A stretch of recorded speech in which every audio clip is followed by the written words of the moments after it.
ശ്രീമഹാദേവ്യൈ നമഃ. ശ്രീമഹാദേവ്യൈ നമഃ. ഓം ശ്രീമഹാദേവ്യൈ നമഃ. ശ്രീമദ്ദേവി മഹാഭാഗവതം 3-ാം സ്കന്ധത്തിലെ 7-ാം അധ്യായം മുതൽ ഇപ്പോൾ പാരായണം ചെയ്യണു. 22-ാമത്തെ ഭാഗം. നമ്മൾ മഹാദേവി മണിദ്വീപത്തിൽ വെച്ച് ഈ ബ്രഹ്മാവിഷ്ണു മഹേശ്വരന്മാർക്ക് താത്വികമായിട്ടുള്ള എല്ലാ കാര്യങ്ങളെയും ഉപദേശിച്ചു കൊടുക്കുന്നതായിട്ടുള്ള ഭാഗമാണ്. 22 ഭാഗങ്ങൾ നമ്മൾ പറഞ്ഞു. 23-ാമത്തെ ഭാഗമാണ് ഇപ്പോൾ ഇനി പറയുന്നത്. ഇവിടെ അമ്മ കൊടുത്ത ഉപദേശം, പിന്നെ ഇവിടുന്ന് അങ്ങോട്ട് പറയുന്നത് ബ്രഹ്മാവ് നാരദനോട് പറയുന്നതായിട്ടാണ്. അമ്മ ഇങ്ങനെയൊക്കെ പറഞ്ഞു. ഇത് താത്വിക ഉപദേശമാണ്. നമുക്കത് കേൾക്കാം. ഇപ്പോൾ 337 ശ്ലോകം ഇതിൽ കഴിഞ്ഞു. ഇനി 52 ശ്ലോകം 7-ാമത്തെ അധ്യായത്തിലുണ്ട്. ഇത് 39-ാമത്തെ അധ്യായമാണ്. ശ്രീ മഹാദേവ്യൈ നമഃ. ഓം. ബ്രഹ്മാവ് ഇത്ര മഹാത്മ്യമെഴും ആ ദേവിയെയും മഹാമതേ മറ്റുള്ള ദേവിമാരെയും കണ്ടുകൊണ്ടാടി മൂവരും. വ്യാസൻ അച്ഛൻ തന്നീദൃശം വാക്യം കേട്ടു നാരദ മാമുനി സുതരാം പ്രീതനായി ബ്രഹ്മാവോട് ചോദിച്ചിരിങ്ങനെ. നാരദൻ കണ്ടറിഞ്ഞോ നിർഗുണനായി ആദ്യനായി നാശഹീനനായി വർത്തിക്കും ആ ചിത്പുമാനെ എന്നോതുക പിതാമഹ. ഇപ്പോൾ വ്യാസൻ ജനമേജയനോട് പറയണ രീതിയിലാണ് നമുക്ക് ഭാഗവതം കിട്ടുന്നത്, ദേവീഭാഗവതം കിട്ടുന്നത്. അതുകൊണ്ട് വ്യാസൻ ഇടയ്ക്കൊന്ന് കയറി പറഞ്ഞതാണ്. ഇപ്പോൾ ഇവിടെ പറയണത് എന്താണ്? പരമാത്മാവിനെ കാണാൻ പറ്റുമോ എന്നാണ് ചോദ്യം. പരമാത്മാവിനെ കാണാൻ പറ്റില്ല. അതിന് രൂപമുണ്ടെങ്കിലല്ലേ കാണാൻ പറ്റൂ. രൂപമില്ല, നിറമില്ല, എന്താണ് പറയുക, ഇന്ന രീതിയിലാണ് എന്നുള്ളത് പറയാൻ നിവൃത്തിയില്ല. അളവോ അല്ലെങ്കിൽ അങ്ങനെ എന്തെങ്കിലും ഒന്നും വേണ്ടേ, അപ്രമേയനാണ്. പിന്നെ എത്ര ചിലവാക്കിയാലും അത് കഴിയില്ല, അവ്യൻ ആണ്. ദേവിതൻ സഗുണാകാരം കണ്ടു നീ നിർഗുണാത്മിക എമ്മട്ടുള്ളവളാണ്. നിർഗുണാത്മ രൂപവും എவ்விധം ശ്വേതദ്വീപിൽ പണ്ടു ചെയ്തേൻ. ഇതിനായി ഉഗ്രമാം തപം കണ്ടേൻ ജിതേന്ദ്രിയന്മാരാം ഒട്ടേറെ മുനിമാരെയും. പരമാത്മാവിനെ കണ്ടില്ല കണ്ണാൽ ഇതുവരെ. ഹരേ കൃപ. പരമാത്മാവിനെ കണ്ടില്ല ഈ കണ്ണാൽ ഇതുനാൾ വരെ. വീണ്ടും വീണ്ടും ചെയ്തു നോക്കി തപസ് അത്യുഗ്രമായി വിധേ. സഗുണാത്മിക തൻ ഹൃദയാകാരത്തെ കണ്ടു താത നീ ആ നിർഗുണൻ നിർഗുണയും എമ്മട്ടുള്ളവൾ ചൊൽഗനീ. ഇപ്പോൾ ശരിക്ക് ബ്രഹ്മത്തെ എങ്ങനെയാ എന്ന് ചോദിക്കുകയാണ്. അപ്പോൾ ബ്രഹ്മാവ് അതിന് ഉത്തരം പറഞ്ഞു എന്ന് പറയുകയാണ്. വ്യാസൻ ഏവം ആ മുനി ചോദിക്കേത്തൽ പിതാവാം പ്രജാപതി മന്ദസ്മിതം ചെയ്തു ചൊന്നാൻ സത്യമേവം പിതാമഹൻ. ബ്രഹ്മാവ് നിർഗുണൻ തൻ രൂപമെന്നും ദൃഷ്ടിഗോചരമായി വരാ. കാണുന്നതേതുമില്ലാതാം അരൂപം കാൺമതേ വിധം. നിർഗുണാത്മാക്കൾ അവരെ പ്രാപിക്കാൻ പണി എത്രയും. ജ്ഞാനത്താൽ അവരെ ഭാവിച്ചണയുന്നു മുനീശ്വരൻ. ആദ്യന്തമില്ലാത്തോരത്രേ സദാ പ്രകൃതി പുരുഷർ. വിശ്വാസത്താൽ ഗമ്യരായി ഓർമ്മറിച്ചനഭിഗമ്യരും. ചൈതന്യമായി സർവഭൂതങ്ങളിലും കാൺമതേതുവാൻ. അതുതാൻ പരമാത്മാവാം നിത്യ തേജസ്സു സർവകം. എങ്ങും നിറഞ്ഞു നിൽക്കുന്നോർ പുമാനും ശക്തിയും സദാ. അവരില്ലാതെ ഈ പ്രപഞ്ചം തന്നിലിൽ ഒരു വസ്തുവും. ഇപ്പോൾ പ്രകൃതി പുരുഷന്മാർ എല്ലാ ദിക്കിലും എന്നും എപ്പോഴും ഉണ്ട്. പക്ഷേ പ്രപഞ്ചം എന്ന രീതിയിൽ സൃഷ്ടികാലത്ത് മാത്രം. അപ്പോൾ ഇവിടെ നമ്മുടെ കൂടെ എപ്പോഴും ഈ പരമാത്മാവ് ഉണ്ട്. നമുക്ക് കാണാൻ പറ്റുന്നില്ല എന്ന് മാത്രമേ ഉള്ളൂ. അതേപോലെ പ്രകൃതിയിൽപ്പെട്ടതായതുകൊണ്ട് നമ്മൾ പ്രകൃതിയിലാണ്. പ്രകൃതിയാണ്, പ്രകൃതി അംശമാണ്. ജീവൻ പോലും ബ്രഹ്മത്തിൻ്റെ അംശമായിട്ട് ഇവിടെ ബ്രഹ്മാംശമല്ലാത്തൊരു രീതിയിലാണ്. കാരണം ദേഹി എന്നാ പറയുക, ദേഹത്തോട് കൂടി ചേർന്നതായിട്ടുള്ള ജീവൻ. അപ്പോൾ അതിനിതുണ്ടാവില്ല. എന്തുണ്ടാവില്ല? ബ്രഹ്മത്തെ അറിയാനുള്ള അല്ലെങ്കിൽ ജീവനെ അറിയാനുള്ള കഴിവുണ്ടാവില്ല, മായ കാരണം. ദേഹത്തിൽ എന്നും മിശ്രീഭൂതങ്ങളായി അവ്യയങ്ങളായി ചിത്തായി നിർഗുണരായി ഏകരൂപരായി നിൽക്കുകയാണവർ. ശക്തിതാൻ പരമാത്മാവ് ശക്തിതാൻ. അവർ തന്നെ അന്തരം സൂക്ഷ്മം അറിയുന്നില്ല ഒരുത്തരും. ഇതാണ് അതിൻ്റെ കാരണം. കാരണം ഈ പരമാത്മാവിനെ അറിയുക എന്നുള്ളത് ഒരിക്കലും സാധിക്കില്ല. അപ്പോൾ പരമാത്മാവിൻ്റെ ശക്തിയാണ് ഈ കാണുന്നത് മുഴുവൻ. ഇത് രണ്ടുപേരും എപ്പോഴും ഉണ്ടായിരിക്കുമെന്ന് സാരം. അതാണ് വേദാംഗങ്ങൾ ശാസ്ത്രങ്ങളും എല്ലാം പഠിക്കലും വൈരാഗ്യം എന്നെ അറിയില്ല അവർ തൻ സൂക്ഷ്മമന്തരം. അഹങ്കാരം നിറഞ്ഞുള്ളോരീ വിശ്വം സചരാചരം. എത്ര കൽപ്പം കഴിഞ്ഞാലും അഹങ്കാരം ത്യജിക്കുമോ? ഇവിടെ അഹങ്കാരം എന്ന് ഉദ്ദേശിച്ചത് ഞാനൊരു ദേഹബോധിയാണ്, അത്രയേ ഉള്ളൂ. എനിക്ക് ദേഹമുണ്ട്, ഓരോരുത്തർക്കും ഉണ്ട് ദേഹം. അപ്പോൾ ആ ദേഹസംബന്ധിയായിട്ടുള്ള അറിവുകൾ മാത്രമേ, ഈ ഇന്ദ്രിയങ്ങളിലൂടെ കിട്ടുന്ന, മനസ്സിലൂടെ കിട്ടുന്നതായിട്ട് അറിവ് മാത്രമേ നമുക്കുള്ളൂ. മറ്റത് എത്രയൊക്കെ എന്തൊക്കെ മനനം ചെയ്ത് അങ്ങനെ എന്നൊക്കെ വെച്ച് കണ്ടുപിടിച്ചാലും പൂർണ്ണമാവുകയില്ല. കാരണം ഒരു ദേഹത്തിലാണ് ജീവൻ ഇരിക്കുന്നത്. ആ ദേഹം വിട്ടാലെയാണ്. അപ്പോൾ നമ്മൾ ഈ ശരീരം ഉപേക്ഷിച്ച് കാരണ ശരീരത്തിൽ കയറി അവിടെയുണ്ട് ദേഹം. ലയം കിട്ടിക്കഴിഞ്ഞാൽ മാത്രമേ നമുക്ക് ഈ സായുജ്യം വേണമെന്നർത്ഥം. സാലോക്യോ സാമീപ്യോ സാരൂപ്യോ പോരാ. സാർഷ്ട്യം കഴിഞ്ഞിട്ട് ഈ സായുജ്യം നേടണം. അപ്പോൾ മാത്രമേ ബ്രഹ്മം എന്നുള്ളത് അവസ്ഥയിൽ എത്തുള്ളൂ. അതാണ്. അല്ലാണ്ട് ഇവിടെ അഹങ്കാരം എന്നുള്ളത് ആ ഒരു നെഗറ്റീവ് മീനിങ് അല്ലാന്ന് സാരം. അഹങ്കാരം നിറഞ്ഞുള്ളോ ഒരു വിശ്വം സചരാചരം എത്ര കൽപ്പം കഴിഞ്ഞാലും അഹങ്കാരം ത്യജിക്കുമോ? സഗുണൻ നിർഗുണം തന്നെ കണ്ണാൽ കാണുന്നത് എങ്ങനെ? അതിനാൽ സഗുണം തന്നെ ഉപാസിക്കാം മനസ്സിനാൽ. പിത്തം മൂടിയോരാ നാവും കണ്ണുമെങ്ങനെ നാരദ എരിവും മഞ്ഞൾ നിറവും ഉള്ളവണ്ണം അറിഞ്ഞിടും. അതുപോലെ സഗുണം പിത്തം നിർഗുണത്തെ അറിഞ്ഞിട. അഹങ്കാരോൽപ്പന്നം അത് ഗുണവർജിതമാകുമോ? ഗുണങ്ങൾ ഉള്ളയിടത്തോളം തദ്ദർശനം അശക്യമാം. കാണാം ചിത്തത്തിൽ അവനെ അഹങ്കാരം നശിക്കവേ. നാരദൻ ത്രിവിധ അഹങ്കാരരൂപം ത്രിഗുണങ്ങളുടെ രൂപവും ദേവദേവേശനാമങ്ങ് വിസ്തരിച്ചരുൾ ചെയ്യണം. സാത്വികം രാജസം പിന്നെ താമസം ഗുണം. ഇങ്ങനെ ഈ മൂന്നിൻ രൂപഭേദങ്ങൾ ചൊന്നാലും പുരുഷോത്തമ ഗുണലക്ഷണവും വിസ്തരിക്ക വെവ്വേറെയായി നീ ഏതറിഞ്ഞാൽ മുക്തനാമാജ്ഞാനവും നൽകമേ വിഭോ. ബ്രഹ്മാവ് മൂന്നിൻ്റെയും മൂന്ന് ശക്തികളെയും നിന്നോടോതുവൻ. ജ്ഞാനശക്തി ക്രിയാശക്തി ദ്രവ്യശക്തിയുമാണവ. സത്വത്തിന് ശക്തിതാൻ ജ്ഞാനം, ക്രിയാശക്തി രജസ്സിനും തമസിൻ്റേതോ ദ്രവ്യശക്തി. ഇങ്ങനെ മൂന്നവ. ഇവിടെ നമ്മളെപ്പോഴും പറയാറുണ്ട് ഇച്ഛാശക്തി, ജ്ഞാനശക്തി, ക്രിയാശക്തി. അതിൽ ഈ ദ്രവ്യം കൊണ്ടുണ്ടാക്കിയ ഈ ശരീരം അതിൽ ഇരുന്നു കൊണ്ടാണ് ഈ മനസ്സോട് കൂടിയിട്ട് പ്രാണോർജത്തിൻ്റെ സഹായത്തോട് കൂടിയിട്ട് ഈ ജീവൻ അതാതിനെ ഈ ശരീരത്തിലൂടെ സുഖദുഃഖങ്ങളായിട്ട് അനുഭവിച്ച് പുണ്യപാപങ്ങളായിട്ട് ജീവൻ സ്വീകരിക്കുന്നത്. എന്നുവെച്ചാൽ സുഖദുഃഖങ്ങൾ അനുഭവിക്കുന്നത് ഇന്ദ്രിയങ്ങളിലൂടെ ശരീരമാണ്. പക്ഷേ അതിൻ്റെ പരിണത ഫലമായിട്ടുള്ള പുണ്യപാപങ്ങൾ അനുഭവിക്കുന്നത് ജീവനാണ്. അപ്പോൾ ഈ ജീവൻ്റെ പ്രേരണയ്ക്കനുസരിച്ചാണ് ഏതെങ്കിലും ആഗ്രഹങ്ങളുടെ ബാക്കി, അത് കാരണം കൊണ്ടുള്ള കർമ്മത്തിൻ്റെ ബാക്കി, അതാണ് ഈ ഇച്ഛാശക്തിയായിട്ട് വരിക. അപ്പോൾ അതിൽ ദൈവത്തിനെ കുറ്റം പറഞ്ഞിട്ട് കാര്യമില്ല. ദൈവം അതിനുള്ള സംവിധാനങ്ങൾ തരും. ഇപ്പോൾ നമുക്ക് മനുഷ്യ ശരീരം തന്നിട്ടുണ്ട്, വിശേഷ ബുദ്ധി തന്നിട്ടുണ്ട്. ഇപ്പോൾ നമുക്കിത് മനസ്സിലായി ഇങ്ങനെയാണ് പ്രേരണ വരുന്നത് എന്ന്. അതിനെ മറികടക്കാനുള്ള വിശേഷ ബുദ്ധി നമുക്കുണ്ട്. അപ്പോൾ നമ്മളെന്താ ചെയ്യേണ്ടത്? ഈ പ്രേരണ ഇത് തെറ്റാണ്, ശരിയും തെറ്റും നമുക്ക് പറഞ്ഞു തന്നുണ്ട്. കാണാൻ പാടില്ലാത്തത് കാണരുത്, അങ്ങനെ പഞ്ചേന്ദ്രിയങ്ങളിലൂടെ സ്വീകരിക്കാൻ പാടില്ലാത്തത് സ്വീകരിക്കരുത്. അപ്പോൾ അതിനെ ഒഴിവാക്കണം. പിന്നെ വേണ്ടത് മാത്രമേ എടുക്കാവൂ. രണ്ടാമത്തെ സ്റ്റെപ്പാണ് യദൃച്ഛാലാഭതുഷ്ടി എന്നാ പറയാം. അതന്നെ കിട്ടിയത് മുഴുവൻ എടുക്കണ്ട, വേണ്ടത് മാത്രമേ എടുക്കാവൂ. ബാക്കിയുള്ളതൊക്കെ ദാനം ചെയ്യണം. കോടിക്കണക്കിന് സമ്പാദിക്കണം, സമ്പാദിച്ചതിനെ മുഴുവൻ വീതം വയ്ക്കണം. ഭൂമി മുഴുവൻ ഈ ജീവജാലങ്ങൾക്ക് ഭഗവാനാൽ കൊടുക്കപ്പെട്ടതാ, ഭഗവതിയാൽ കൊടുക്കപ്പെട്ടതാ. ആ ഭൂമിയിൽ ഉണ്ടാകുന്നത് എന്തും ഭൂമിയിലുള്ള എല്ലാവർക്കും തുല്യ അവകാശമാണ്. അവകാശബോധമുണ്ട്, പക്ഷേ ഇത് തിരിച്ച് റിട്ടേൺ നമ്മൾ കൊടുക്കണം. അത് കൊടുക്കൂല. അർപ്പണബോധമില്ല, അവകാശബോധമുണ്ട്. അപ്പോൾ അത് രണ്ടും കൂടി ടാലിയാവില്ല. ഞാനുണ്ടാക്കുന്നത് മറ്റുള്ളവർക്ക് വീതിക്കപ്പെടണം. എൻ്റെ കയ്യിൽ എന്താണോ ഉള്ളത് അതാണ് എനിക്ക് കൊടുക്കാൻ പറ്റുള്ളൂ. ധനമാണെങ്കിൽ ധനം കൊടുക്കുക, മാൻ പവർ ആണെങ്കിൽ മാൻ പവർ കൊടുക്കുക, പ്രയത്നം വഴിയിൽ സേവനം. ജ്ഞാനമാണെങ്കിൽ ജ്ഞാനം കൊടുക്കുക. നമ്മുടെ കയ്യിലുള്ള വസ്തുക്കളാണല്ലോ നമുക്ക് കൊടുക്കാൻ പറ്റുള്ളൂ, അത് കൊടുക്കുക തന്നെ വേണം. അപ്പോൾ അത് കൊടുക്കാണ്ട് വരുമ്പോഴാണ് ഈ അസന്തുലിതാവസ്ഥ വരിക. അത് കൊടുക്കാൻ തോന്നാത്തതാണ് ഈ നാനാത്വത്തിന് കാരണം. അപ്പോൾ വെള്ളത്തിൻ്റെ പോലെ വേണമെന്നാണ്. വെള്ളം എവിടെയാണോ ഉള്ളത് വെച്ചാൽ അതിങ്ങനെ താണ സ്ഥലത്തേക്ക് ഇങ്ങനെ പോയിക്കോളും. അതേപോലെ വായുവിൻ്റെ പോലെ വേണമെന്നാണ്. വായുവിനൊരു സ്ഥായിഭാവമൊന്നുമില്ല.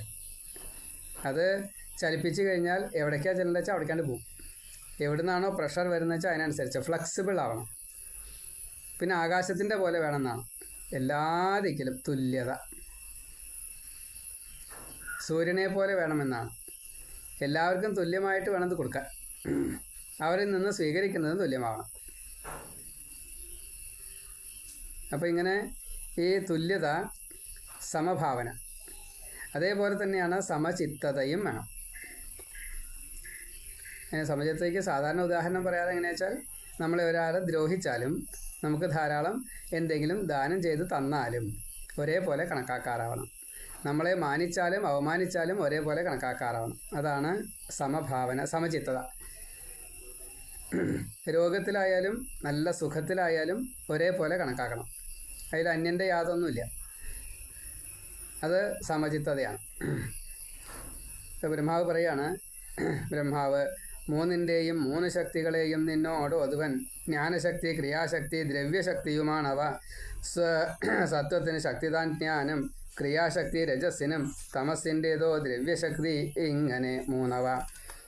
ഇനി ഞാൻ അവ തൻ കാര്യം ഓതിരാം കേൾക്ക നാരദ. ദ്രവ്യശക്തിയിൽ നിന്നുണ്ടായി ശബ്ദം, സ്പർശം, രസം തഥാ രൂപഗന്ധം ഗന്ധവുമാ 5 തന്മാത്രകൾ ധരിക്കനി. ആകാശത്തിൻ ഗുണം ശബ്ദം, സ്പർശമോ വായുവിൻ ഗുണം, രസം ജലത്തിൻ്റെ ഗുണം, രൂപമോ വന്യതൻ ഗുണം, ഗന്ധം ഭൂവിൻ ഗുണം, സൂക്ഷ്മഭൂതങ്ങളിവ നാരദ. ഈ 10 ചേർന്നതാം താമസ അഹങ്കാരത്തിൽ നിന്നു താൻ ബ്രഹ്മാണ്ടമുണ്ടായി തദനുവൃത്തിയായി എന്നു കാൺകനി. അപ്പോൾ ഇവിടെ ശബ്ദസ്പർശ രൂപരസ ഗന്ധങ്ങൾ, പൃഥിവ്യ തേജോ വായു ആകാശ പഞ്ചമഹാഭൂതങ്ങൾ. ഇത് ദ്രവ്യം. അത് തമോ ഗുണത്തിൽ നിന്നാണ് ഉണ്ടായത് 10. അതുകൊണ്ടാണ് ഈ ശരീര സൃഷ്ടിയൊക്കെ, പ്രപഞ്ച സൃഷ്ടിയൊക്കെ. ഇനി അതിലേക്ക് ഈ ജ്ഞാനശക്തി കൊടുക്കണം വെച്ചാൽ എന്ത് വേണം? ഇന്ദ്രിയങ്ങൾ വേണം. അത് രജോ ഗുണം കൊണ്ടാണ്. ഇനി അതാണ് പറയണം. രാജസത്തിൻ ക്രിയാശക്തി സൃഷ്ടി ഏതെന്ന് കേൾക്കനി. ചെവി, തോൽ, നാക്ക്, നയനം, 5ാമത്തേതു നാസയും. ജ്ഞാനേന്ദ്രിയങ്ങളായി പിന്നെ ഉണ്ട് കർമ്മേന്ദ്രിയങ്ങളായി വാക്ക്, കൈ, കാൽ, ഗുദം, ലിംഗം ഇവ 5ഉം തഥാവിധം. 5 വായുക്കളായി പ്രാണൻ, അപാനൻ, വ്യാനൻ തഥാ സമാനോദാനനം ചേർന്നാൽ ചൊല്ലാം രാജസവൃത്തിയായി, രാജസ സൃഷ്ടിയായി. കാരണാഖ്യങ്ങളാണ് ഈ ഇന്ദ്രിയങ്ങൾ. ഈ 15ഉമേ. ഇവിടെ 15 ഇന്ദ്രിയങ്ങളെയാണ് പറഞ്ഞത് വെച്ചാൽ 15 തത്വങ്ങളെയാണ് പറഞ്ഞത്. ജ്ഞാന ഇന്ദ്രിയങ്ങളായിട്ട് 5 കണ്ണ്, മൂക്ക്, നാക്ക്, ത്വക്ക്, തൊലി, ചെവി. അതേപോലെ കർമ്മേന്ദ്രിയങ്ങൾ വാക്ക്, കയ്യ്, കാല്, പായോപസ്ഥം. അതേപോലെ പഞ്ചപ്രാണങ്ങൾ പ്രാണൻ, അപാനൻ, ഉദാനൻ, വ്യാനൻ, സമാനൻ.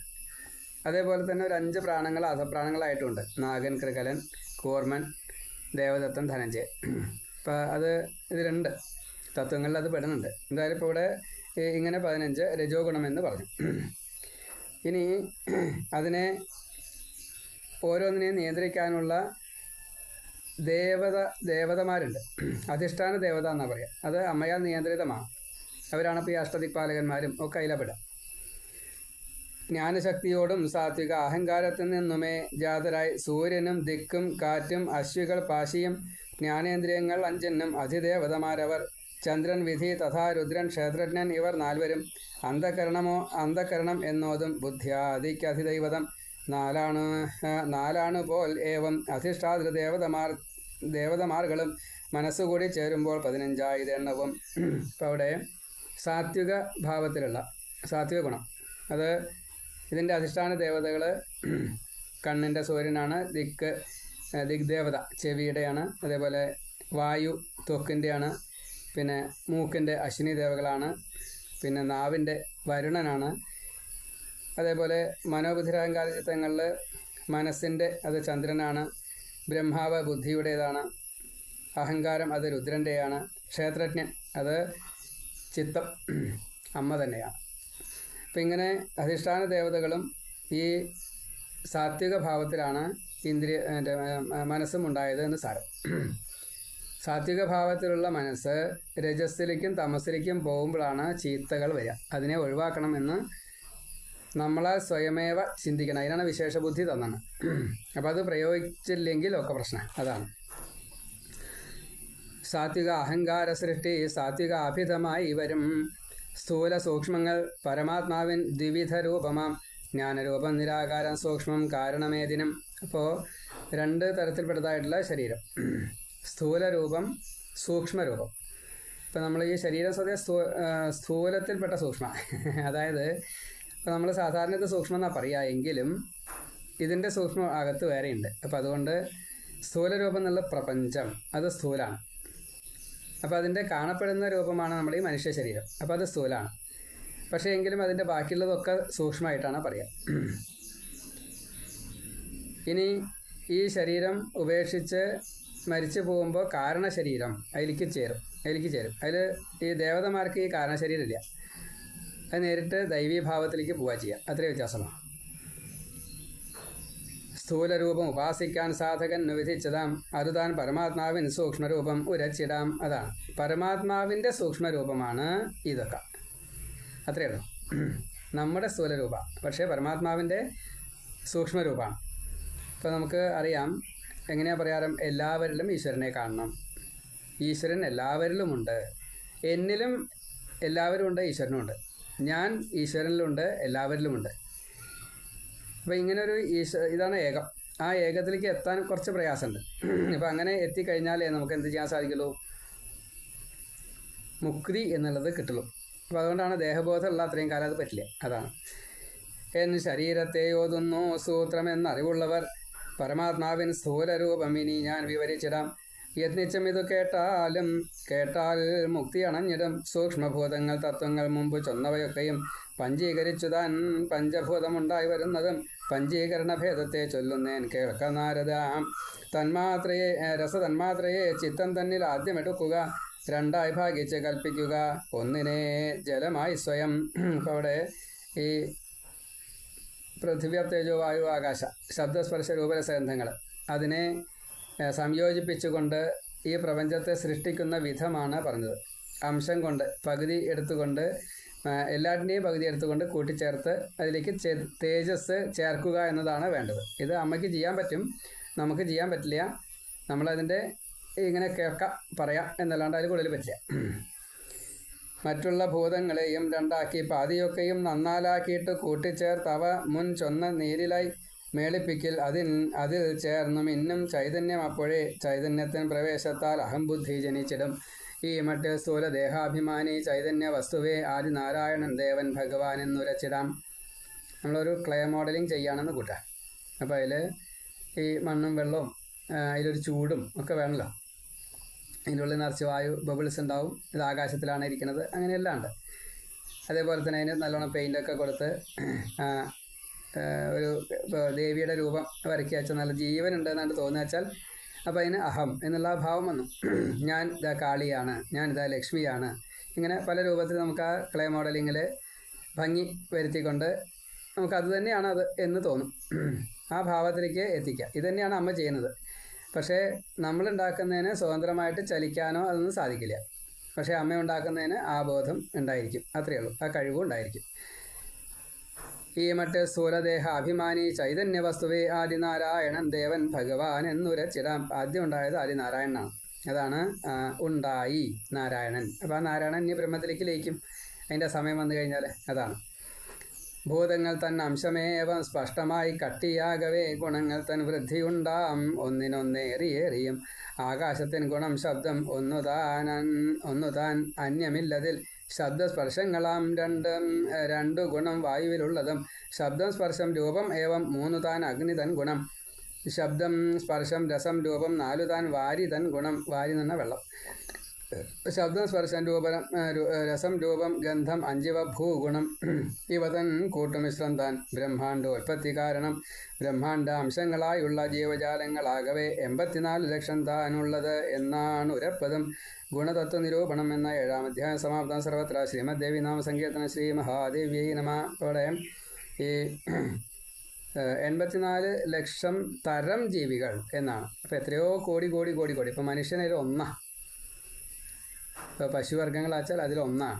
അങ്ങനെ അനവധി ഉണ്ടല്ലോ. പശു തന്നെ എത്ര തരമുണ്ട്, അങ്ങനെയാണ്.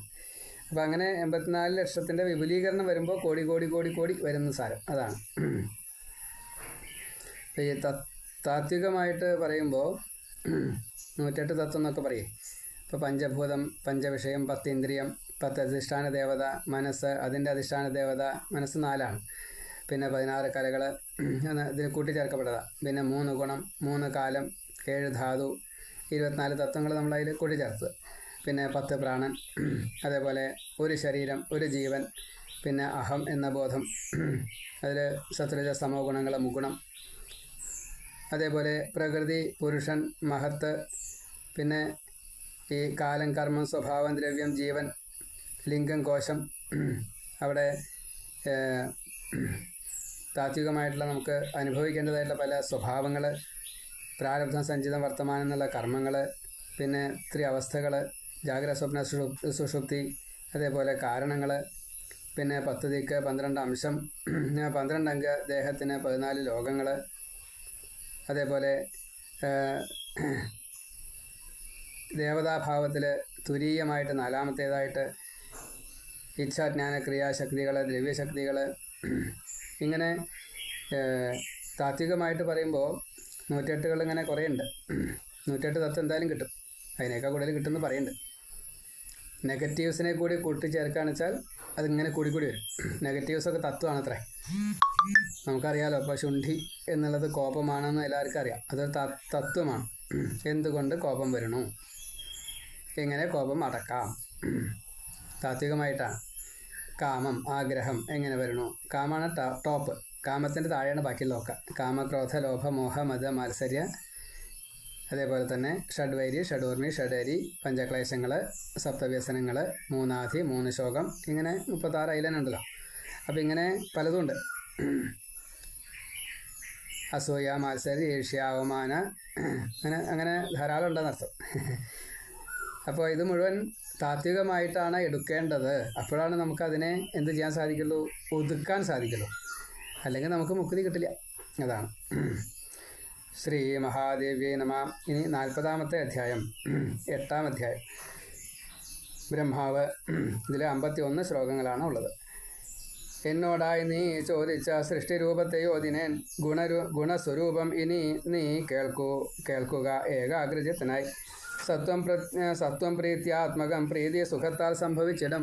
ആർജവം, സത്യവും, ശൗചം, ക്ഷമയും, ശ്രദ്ധയും, ധൃതി, ദയയും, ലജ്ജയും, ശാന്തി, പിന്നെ സന്തോഷവും സദാ ഇവയാൽ നിശ്ചയിച്ചിടാം സ്ഥിര സത്വമുദിച്ചതായി. അപ്പോൾ ഇതൊക്കെ സ്വതേ താത്വികമായിട്ട് പറയാറുണ്ട്. അങ്ങനെ എന്താ തത്വം എന്നുള്ളത് അറിയാത്തതുകൊണ്ട് അതിനെ തത്വമായിട്ട് പറയില്ല എന്നൊക്കെ പറയും. അങ്ങനെയല്ല, ഇതൊക്കെ തത്വം. ഈ സ്വഭാവങ്ങളൊക്കെ തത്വമായിട്ടാണ് പറയാറ്. ശ്രീ മഹാദേവ്യേ നമ. ശുഭ്രവർണ്ണം സത്വമെന്നും ധർമ്മത്തിൽ പ്രീതിയേറ്റിടും. നല്ലതിൽ ശ്രദ്ധയുണ്ടാകും, ചീത്തയാം ശ്രദ്ധ പോക്കിടും. ഇപ്പം ശ്രദ്ധ ഉള്ളവർക്ക്, മനസ്സിരുത്തി ചെയ്യാൻ പറ്റുന്നവർക്ക്, ഭഗവതിയിൽ വിശ്വാസമുള്ളവർക്ക് അതൊക്കെ സാത്വിക ഭാവ. ശ്രദ്ധയോ 3 മട്ടാണെന്ന് അറിവുള്ളവർക്കധികയാം. സാത്വികം, രാജസം, പിന്നെ താമസം, ശ്രദ്ധ 3 വിധം. രക്തവർണം രജസേറ്റം അപ്രീതിയെ വളർത്തിടും.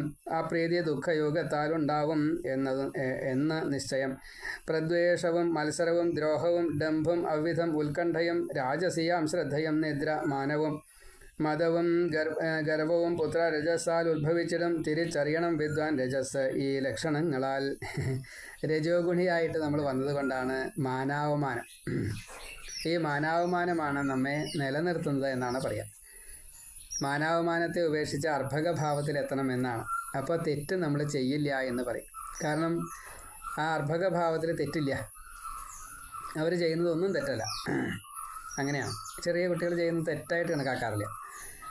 അത് നാച്ചുറലായിട്ട് സംഭവിക്കുന്നതാണ്. ശ്രീ മഹാദേവേ നമ. തമോ ഗുണം കറുപ്പത്രേ നൽകും ആയതും മോഹവും, ആലസ്യം, നിദ്ര, അജ്ഞാനം, ദീനത്വം, ഭീതി, ആധിയും, ലുബ്ധത്വം, തർക്കവും, പിന്നെ രോഷം, കൗടില്യദോഷവും, നാസ്തിക്യം, പല ദോഷങ്ങൾ കാണലും, വിഷമത്വവും. ഇപ്പോൾ 8-ാമത്തെ അധ്യായത്തിൽ ഇതൊക്കെ താത്വികമായിട്ട് ഇങ്ങനെ വിസ്തരിച്ച് പറയുന്നുണ്ട്. ശ്രീ മഹാദേവേ നമ. ഈ ലക്ഷണങ്ങളാൽ വിദ്വാൻ അറിയണം തമസ്സിനെ. താമസശ്രദ്ധ സതതം പരോപദ്രവ കാരണം. ഇതൊക്കെ സത്വരജസമോ ഗുണങ്ങളാൽ സംഭവിക്കുന്നതാണ്. സാത്വികമായിട്ടുള്ള ഭാവം അത് പോസിറ്റീവ്, പിന്നെ രജസ്സും താമസും അത് നെഗറ്റീവ് തന്നെയാണ്. ശുഭേച്ഛുവാം ജനം സത്വം വർദ്ധിപ്പിക്കും, രജസ്സിനെ കീഴടക്കും സദാ, പിന്നെ നശിപ്പിക്കും തമസ്സിനെ. അതാണ് രജസ്സിനെ നമ്മൾ കീഴടക്കുക, ഇന്ദ്രിയങ്ങളെയൊക്കെ കീഴടക്കുക. അതേപോലെ തമോ ഗുണം മനസ്സിൽ വരുന്നുണ്ട് വെച്ചാൽ ബാലിയെ പോലെ ശ്രീരാമനാൽ വധിക്കപ്പെടണം. ചിന്ത കാട് കയറണ്ട, അത് വേണം ഇത് വേണമെന്ന് ആഗ്രഹം വരണ്ട, അതിനൊക്കെ നശിപ്പിക്കുക തന്നെ വേണം, വധിക്കണം എന്നർത്ഥം. സത്വം ഇങ്ങനെ വർദ്ധിച്ച് ഈ സാത്വിക ഗുണത്തിലാണ് ഏറ്റവും താഴെയാണ് ഞാൻ എന്നുള്ള ബോധം ഉണ്ടാവുക. ആ രജോ ഗുണത്തിൽ നിന്നും ഇങ്ങോട്ട് താഴേക്ക് പോന്നാൽ മാത്രമാണ് ഈ അർഭക ഭാവത്തിൽ നമുക്ക് ഏറ്റവും താഴെയാണ് എന്നുള്ള ബോധത്തിൽ. ഈ താഴെ കിടക്കുമ്പോഴും അർഭകൻ മീതെയാണ്, അതങ്ങനെയാണ്. എല്ലാവരും ഏറ്റവും ഇഷ്ടപ്പെടുന്ന ഒരു ഭാവമല്ലേ കുട്ടികളെ കണ്ടാൽ നമുക്ക് അറിയാതെ കണ്ട ഒരു വല്ലാത്ത വാത്സല്യം താല്പര്യം തോന്നും. എന്താ കാരണം? ഈശ്വരഭാവമാണ്. അതുകൊണ്ടാണ് ആരുടെ കുട്ടിയാലും കുഴപ്പമില്ല, ഏത് കുട്ടിയാലും കുഴപ്പമില്ല. അതാണ് ഏത് ജീവികൾ എന്നില്ലേ, ചെറിയ ചെടിയാണെങ്കിൽ പോലും ആ ചെടിയോട് എന്തൊരു താല്പര്യമാണ് നമുക്ക് കുട്ടിയാണെങ്കിൽ അല്ലേ. അന്യോന്യം ആക്രമിച്ചെന്നും വിരോധത്തിങ്കലാണവ, എന്നാലും ഒറ്റപ്പെട്ടല്ല കൂട്ടമായി തന്നെ വാഴുകയാം. കലർപ്പറ്റ തമസില്ല രജസത്വങ്ങളും തഥാ അന്യോന്യ ആശ്രയമായി മൂന്നും മിശ്രമായി തന്നെ നിൽക്കയാം. അപ്പോൾ നമ്മൾ ഈ ചായപ്പൊടിയൊക്കെ നമുക്ക് ഇഷ്ടമാണ്, ചായ കുടിക്കാറുണ്ടല്ലോ. ഇപ്പോൾ രാവിലെയാണ് ആ ചായപ്പൊടി കുറച്ചധികം ചായയിൽ വീണ് കഴിഞ്ഞാൽ അത് വല്ലാത്തൊരു വെയ്യാന്ന് തോന്നും. കടുപ്പം കൂടി കഴിഞ്ഞാൽ വെയ്യാ തോന്നും. തീരെ ചായപ്പൊടി ഇല്ലാതെ നന്ന ലേശം വെള്ള സ്രവമായി കഴിഞ്ഞാൽ അപ്പോൾ നമുക്കത് പോരാന്നും തോന്നും. ഇതാണ് സത്വരജ സമോ ഗുണങ്ങൾ. അത്രയേ ഉള്ളൂ. അത് വേണ്ടതുപോലെ ആയിക്കഴിഞ്ഞാൽ നമുക്ക് വലിയ സന്തോഷമാണ്. അപ്പോൾ ഇത് എല്ലാറ്റിലും ഉണ്ടെന്ന് സാരം. നമ്മളതിനെ ഗുണസ്വഭാവത്തിൽ ഓരോന്നിലും ഉണ്ട്. അത് ഒറ്റയ്ക്ക് നിൽക്കില്ല, മൂന്നും കൂടിയിട്ടേ നിൽക്കുള്ളൂ. അതാണ് ഏറ്റക്കുറച്ചിലുണ്ടാവുമെന്ന് മാത്രമേ ഉള്ളൂ. ശ്രീ മഹാദേവേ നമ. കലർപ്പറ്റ തമസില്ല രജസത്വങ്ങളും തഥാ അന്യോന്യ ആശ്രയമായി മൂന്നും മിശ്രമായി തന്നെ നിൽക്കയാം. അപ്പോൾ അത് ചേർന്ന് നിൽക്കല്ല, അത് കൂടെ നിൽക്കുകയാണ്. എന്നുവെച്ചാൽ അത് ലയിച്ച ഒന്നാവരില്ല എന്ന് സാരം, വെവ്വേറെ തന്നെയാണ് നിൽക്കുന്നത്. അതാണ് എന്നാലും കൂടിച്ചേർന്ന് നിൽക്കുന്ന അർത്ഥം. ഇപ്പം നമ്മളൊരു 3 തരത്തിൽപ്പെട്ടതായിട്ടുള്ള മരക്കൊമ്പുകൾ കെട്ടിവെച്ചാൽ അത് 3ഉം ഒരു കെട്ടാണ് എന്ന് പറയും. എന്നാലും 3നും 3ൻ്റെ സ്വഭാവം ഉണ്ടാകുക, 3 സ്വഭാവം ഉണ്ടാകുക എന്ന് സാരം. ഇപ്പോൾ ഒരു വള്ളി ആണെങ്കിൽ ആ വള്ളിക്ക് കണ്ട ഒരു മരത്തിൻ്റെയൊക്കെ പോലെ ഉണ്ടാവും, പക്ഷേ അതിന് എന്തുണ്ടാവില്ല, ഈ റിജിഡിറ്റി ഉണ്ടാവില്ല, അത് ഫ്ലെക്സിബിൾ ആവും. ഒരു മുളയാണെന്ന് വെച്ചാലോ പുല്ലുവർഗം തന്നെയാണ്, പക്ഷേ പുല്ലിൻ്റേതായ രീതിയിലല്ലോ അതിനൊരു റിജിഡ് സ്വഭാവമുണ്ട്. അതേപോലെ തന്നെ മറ്റ് മരവർഗ്ഗമാണെന്ന് വെച്ചാൽ ആ രീതിയിൽ, ഈ വ്യത്യാസം ഇത്രയേ ഉള്ളൂ. ശ്രീ മഹാദേവേ നമ. അന്യോന്യ യോഗമിതു ഞാൻ വിസ്തരിച്ചുര ചെയ്യുവൻ, ശരിക്കറിഞ്ഞാൽ സംസാരപാശം വേറിട്ടു പോം സുധാ. ഞാനീ ചൊന്നതു കേട്ട് ഏതും സന്ദേഹം വെച്ചിടായിക നീ, കണ്ടും കേട്ടും ഫലം പെട്ടെന്നുണ്ടായത് ധരിച്ചുമേ. അതാണ് ഈ വിദ്യാഭ്യാസത്തിൽ 25% അവനവൻ തന്നെ സ്വയം നിരീക്ഷണം ചെയ്തിട്ട് അത് കണ്ടെത്തണം.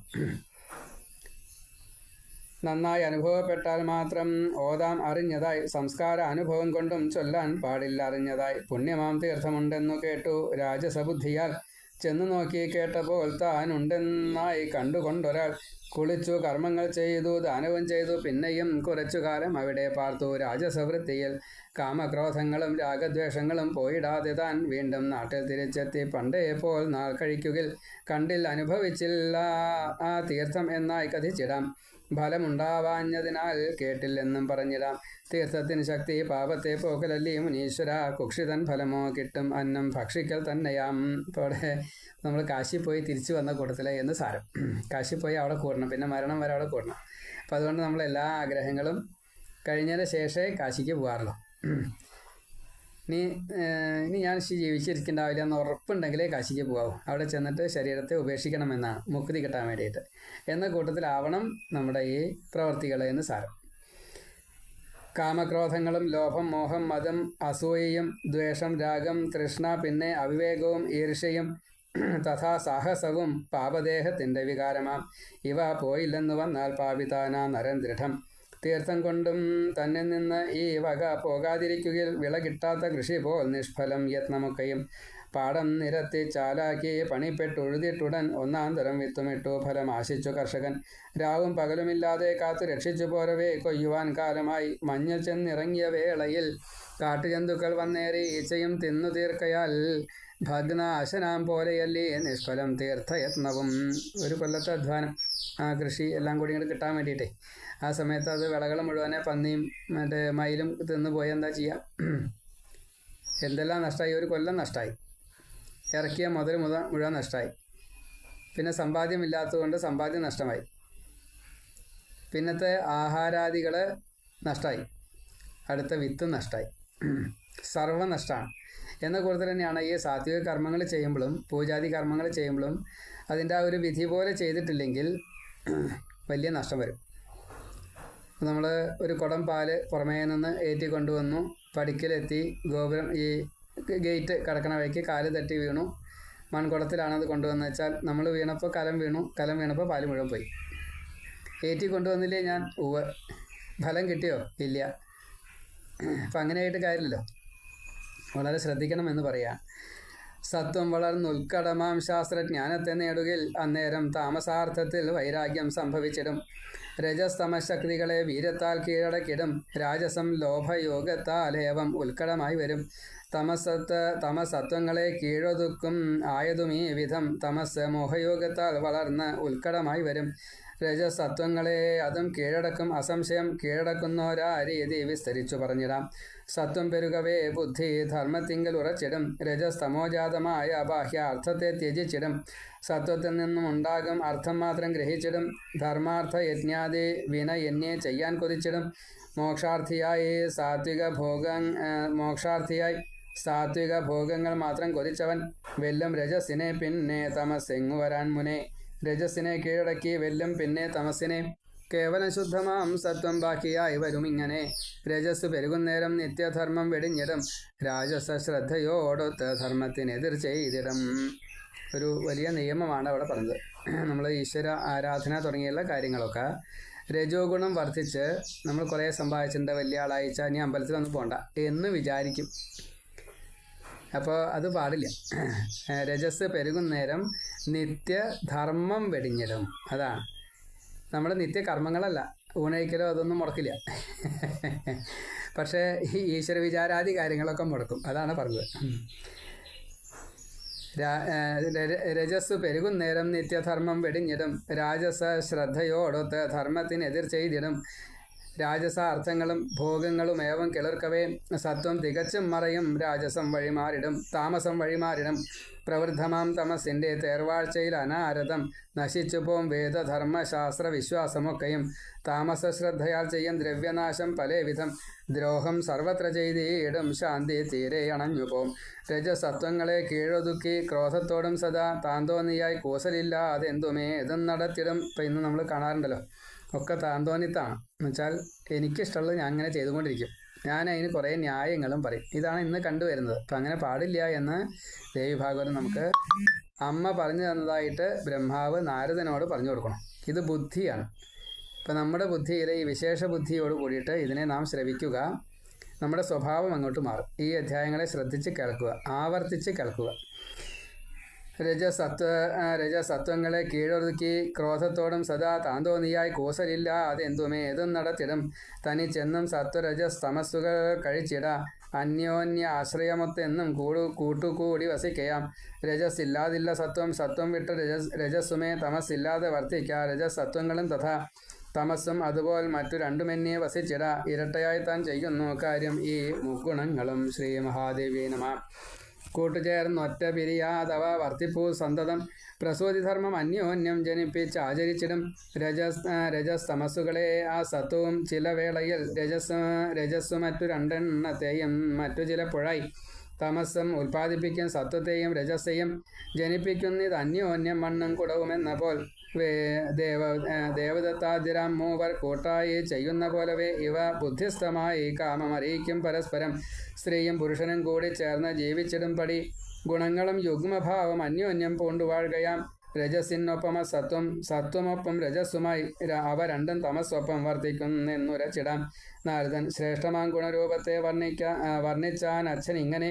അതെല്ലാം കേട്ടു ഞാൻ വീണ്ടും ചോദിച്ചേൻ ചോദ്യമീ വിധം. ഗുണരൂപ സംസ്ഥാനം എന്ന 8-ാം അധ്യായം സമാപ്തം. സർവത്ര ശ്രീമദ്ദേവി നാമസങ്കീർത്തനം. ശ്രീ മഹാദേവി നമ. 9-ാം അധ്യായം. ഇതിൽ 48 ശ്ലോകങ്ങളാണ് ഉള്ളത്. ഈ ഗുണത്തെ തന്നെ വീണ്ടും ആവർത്തിച്ച് പറയുകയാണ്. നാരദൻ ഗുണലക്ഷണമങ്ങുന്ന വെടിപ്പായി ചൊന്നു കേട്ടു ഞാൻ. മട്ടോലും നിൻമൊഴി നുകർന്നിട്ടും വന്നില്ല തൃപ്തിമേ. ഗുണങ്ങൾ തൻ പരിജ്ഞാനം എമ്മട്ടുണ്ടാവുമെന്നു നീ വർണ്ണിച്ച് എൻ ഉൾക്കുരുന്നിന്ന് തന്നാലും വാച്ച ശാന്തിയെ. വ്യാസൻ എന്നോതുമ മഹാത്മാവാം മകൻ നാരദനോടുടൻ ചൊന്നാൻ ജഗൽപിതാവായ രജോ ഗുണസമുദ്ഭവൻ ബ്രഹ്മാവ്. ഗുണസ്വഭാവം ഇനി ഞാൻ വർണ്ണിക്കാം കേൾക്കാം നാരദ. നല്ല പോൽ അറിയില്ല ഇങ്ങും അറിയും പോൽ പറഞ്ഞിടാം. ഇല്ല കേവല സത്വത്തെ കാണാനായി ഒരിടത്തിലും കാൺമു. ഭൂതങ്ങൾക്ക് മിശ്രഭാവം കൂട്ടായിരിക്കയാൽ സർവ അലങ്കാരവും പൂണ്ട മാന്യയാം ഒരു തയ്യലാൾ ഹാവഭാവാദിയാൽ പ്രീതി തൻ പതിക്കേകും അവ്വിധം.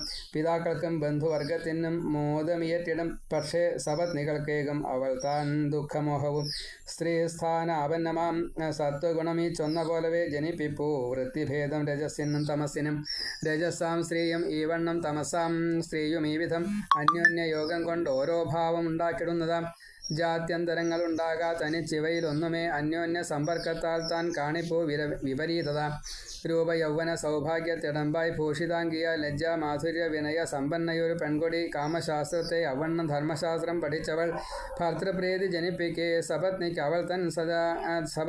അവൾ താൻ സദാ അഴലും മോഹവും നൽകും. ജനം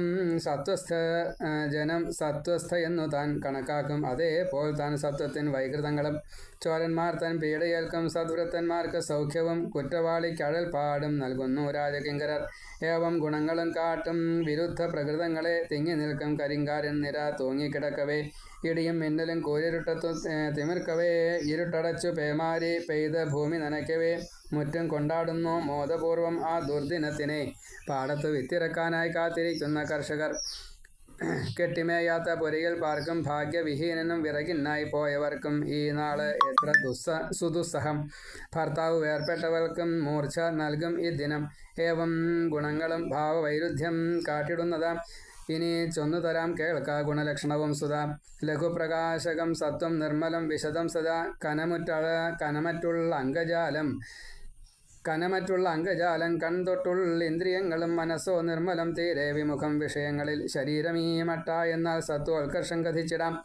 കോട്ടുവായും വൻ തടിയും മടിയും കണ്ടുവെങ്കിലോ ഉറപ്പിക്കാം ചഞ്ചലമാം രജസ് ഉത്കടമായതായി. കലഹത്തെ തേടി ഓരോ ദേശം തോറും നടക്കലും. തർക്കിക്കുവാൻ വാസനയും സദാ ചഞ്ചലചിത്തവും. തമസാണ്ടുള്ള ഇന്ദ്രിയങ്ങൾ ചേർത്തതാം അംഗജാലവും. ജ്ഞാനശൂന്യം ഹൃദയവും.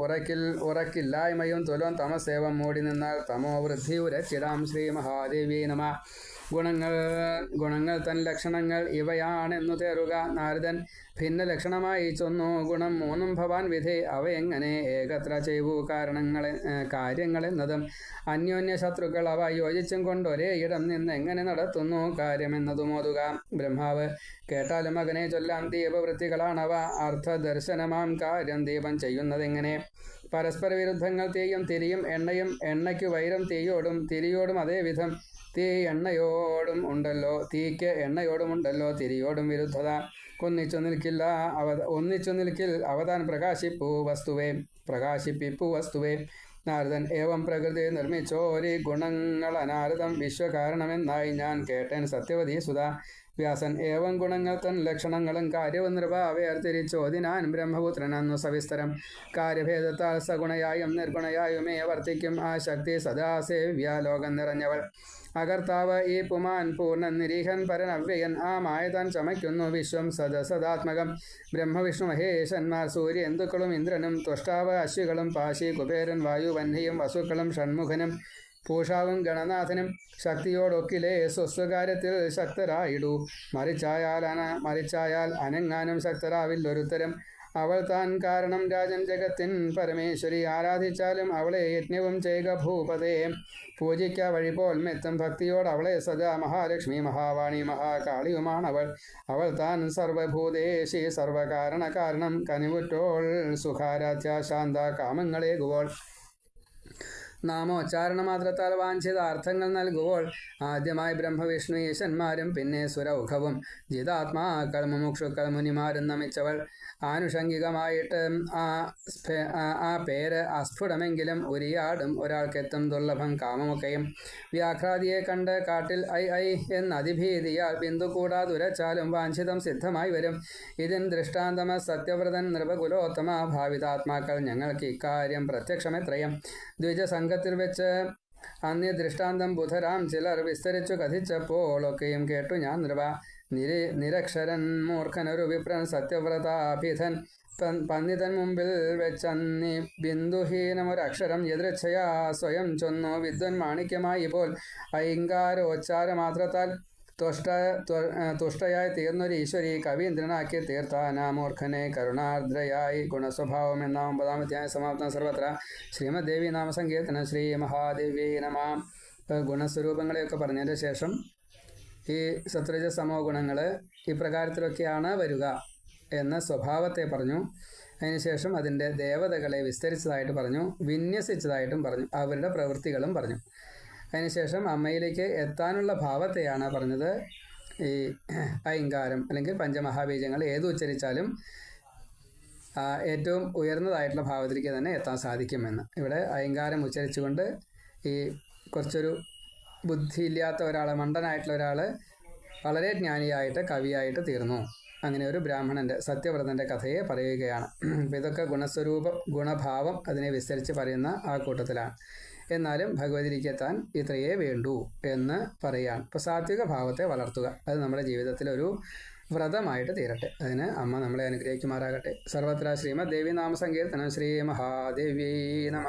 ശ്രീ മഹാദേവി നമ. ഇപ്പോൾ 23-ാമത്തെ ഭാഗമാണ് നമ്മൾ പാരായണം ചെയ്തത്. ശ്രീ മഹാദേവി നമ.